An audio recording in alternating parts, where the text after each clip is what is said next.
Ayan, good morning po mga babayan. So maaga tayong nakaligo. So bakbaka naman, tatapusin natin ngayon yung sliding gate. So sana matapos natin mga babayan, kasi gagawan pa natin yung ng lock at paprimeran, tapos takpan ng metal cladding. So medyo matagal-tagal pa, sana matapos. Ayan, at sa mga viewers natin dyan taga Luzon, ayan, amping kayo mga kababayan dyan kasi may bagyo. Ayan, mabuti dito sa amin na hindi kami matatamaan ng bagyo dito kasi gawa ng napakalaking bundok yung nasa mga paligid-ligid. So hindi kami makaranas ng mga malalakas na hangin dito. So ingat kayo dyan mga kababayan. So, ngayong araw manood lang po kayo at maraming salamat sa nanonood. Kahit pa paano, kahit kukunti na lang, so okay lang po yun mga kababayan. Nandyan pa rin kayo, yung mga solid viewers ko. Ayan, maraming salamat sa pagsuporta. So yun lang yung mga video natin na magagawa kasi wala naman tayong ibang gagawin pa dito. So lahat ng mga ginagawa ko, yun na lang po yung kinukunan natin ng video araw-araw. So good luck mga babayan at amping mo at abangan ninyo po ay yung house blessing ng PB House. So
Ngani man niya.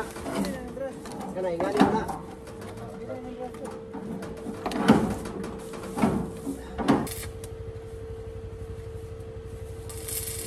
Meron na, dinamak.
So yan mga kababayan, magandang gabi. So hindi natin natapos yung gate ngayon kasi pininturahan pa at nantay na matuyo.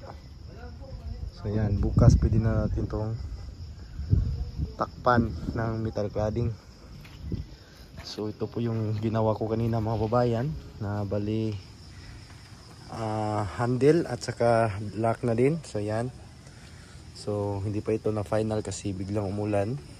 Pero hindi naman, medyo mahina lang yung ulan, hindi naman masyadong malakas kaya hindi natin natapos. So ayan, so pagdating dito yan siya. Ito yung magiging handle niya kasi yung medyo may kabigatan din tong sliding natin kasi napakalaki nito. 14 feet at 2 meters yung height. So ayan po yung lock niya. Ayan po, dito lang po yung maglagay ng kandado sa pinakailalim niya. So angat ng ganyan, babalik natin. So ayan, pwede nang ganito yung pag wala tayong tagahawak ng cellphone. So ayan, so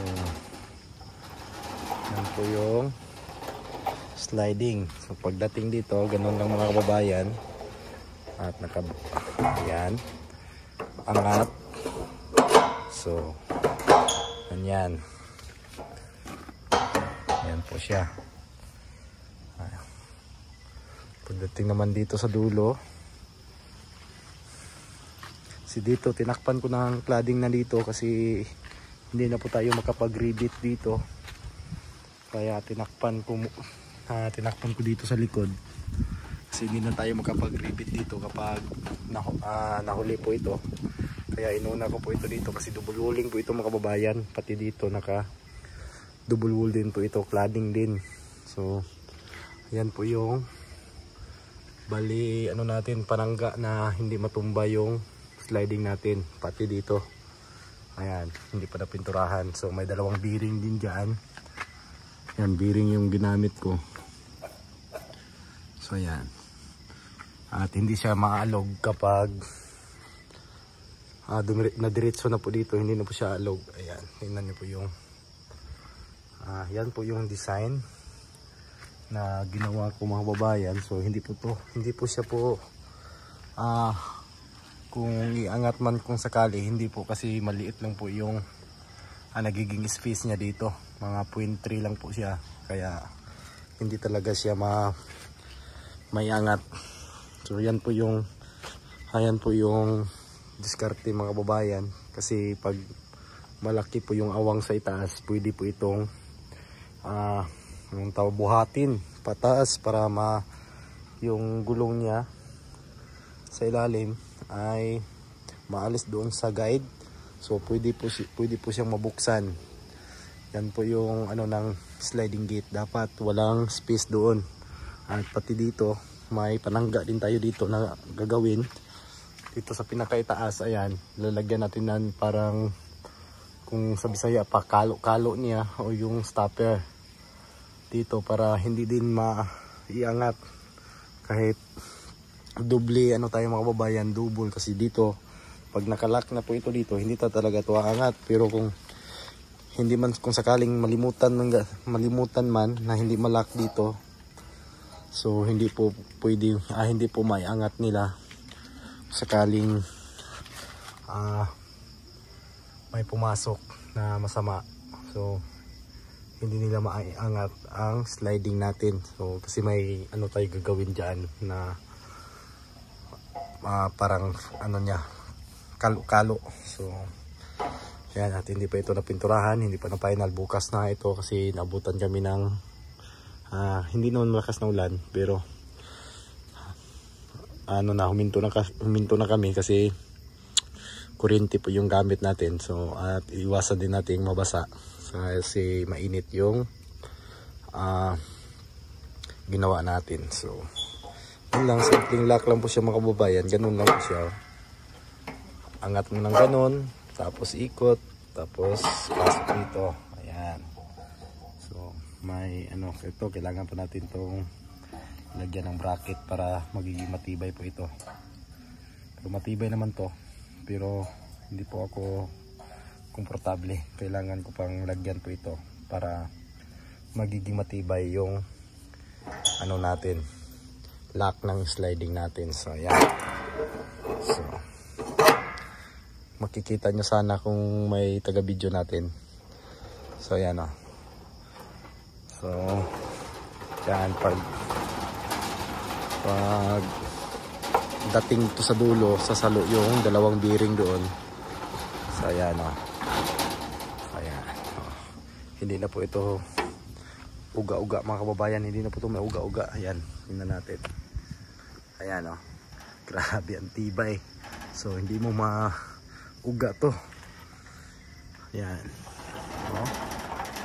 Kahit ganunin mo pa mga kababayan, ayan, hindi mo talaga maano kasi walang play yan. Yung bearing natin wala pong play. So ayan. Yan po yung kaganda. Yan o.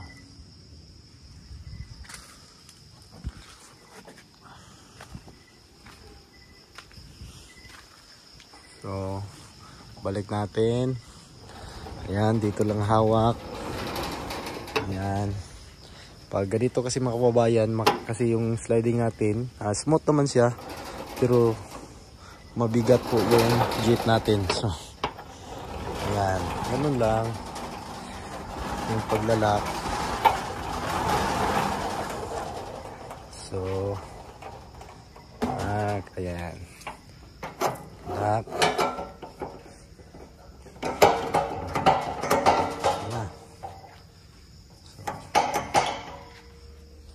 So, ganda ng yung mga kababayan. Tingnan nyo po pag natapos na po ito bukas. Tuyong-tuyo na po yung pintura natin. Kasi pag epoxy primer lang kasi ito, kanina pa ito natuyo. Kaso pagkatapos nating nag-epoxy primer, final color din tayo pero black pa rin. So enamel na yung ginagamit natin. So bukas matatapos na talaga ito para makapag-proceed na po tayo dito sa grahe. At ito na lang po yung gagawin. At sabi ni Sir Paul, hindi nalalagyan ng bubong para hindi mawala yung view ng bahay. So yun ang susundin natin. At tapos yung topping, i-straight natin yung taas at sa mga poste. Yan na lang po yung gagawin mga babayan. At mga kunting retouch. Matatapos na po tayo dito. So